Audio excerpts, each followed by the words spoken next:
Thank you for joining me today for this episode of Rick Reviews Video Games, where I, Rick, review video games. Today I'll be covering Rage 2. Now, right up front, this quote-unquote review is based on a partial playthrough of Rage 2, because, to be frank, it didn't wow me. If you haven't already, please check out my review primer. There I give you a rundown on my approach to reviews, and particularly explain why, on occasion, I may not finish a game, but how I want to be transparent with you about my feeling of said unfinished game. Which brings me to Rage 2, the sequel to ID Software's 2011 game Rage. I know, what an odd naming convention. How would anyone know those two games are related in any fashion? But it's true, they are. The setting for these games is a post-apocalyptic desert wasteland. Trust me, you've seen the setting before. Think Mad Max, Fallout, or even Borderlands, and you're there. In Rage 2, you take on the role of Walker, a second-generation ARK survivor. The Arkists consider themselves elite, above others from the wasteland. They're militaristic. Let's not beat around the bush, they're future fascists. I'm not saying this as a point of conjecture, it's heavily implied through the text. Right up front in your notes, Arkists are described as elitist and xenophobic, and it's even discussed heavily that your cousin isn't fit to hold any power because she's a half-breed. Then later you meet a doctor who did horrific experiments on people in search of genetically improving humans through science and breeding. Yeah, that dude's on your side.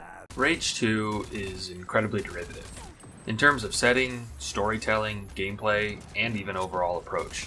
As I said, it can't help but be compared to Borderlands and Fallout, and it really does seem like they tried to mix those two games and make something their own. I know what you're thinking, Rick. Just because they put their first-person shooter game light RPG elements in an open-world sandbox set in a post-apocalyptic desert planet with mutants and bandit enemies with a variety of morally gray factions vying for control while the story has dark and juvenile sense of humor doesn't mean the game is derivative. But yeah, it does.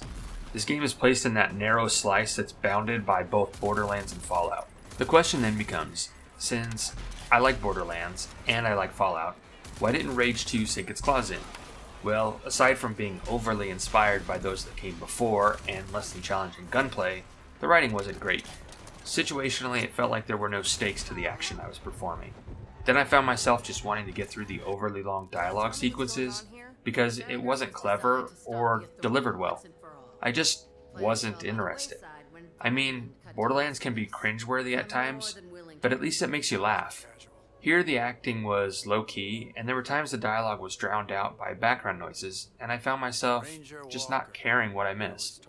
I was so far from the edge of my seat, I was sitting on the floor behind the couch. Also, the map was just plain too big. I felt like I was driving through an actual wasteland half the game.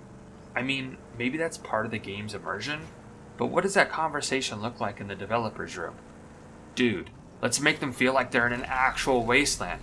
Awesome, bro. That idea is f***ing gold. We'll make them drive through a desert with nothing to look at for hours. High five, bro. Then there were the simple quality of life things. Like, the menus were a slog. Open the menu, select an item to read. Read it, then you have to open the intel, which makes you read the exact same information you just read. Then you have to close it, and then you select a new item. It's just a needless chore. As soon as I click my thumbstick to the listing, let me read it, then let me move my thumbstick to a new item so I can read it. You know, the way everyone else does it.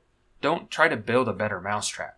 Also, if you were trying to complete a quest and you happened to finish a checkpoint, you had to go back to the menu, select the mission you were on, have it send you back to the map, then you would have to select that location, drop a waypoint, just to be given directions to the next item on the exact same quest. Seriously? What are you doing here, guys? There's also the cleft palate issue.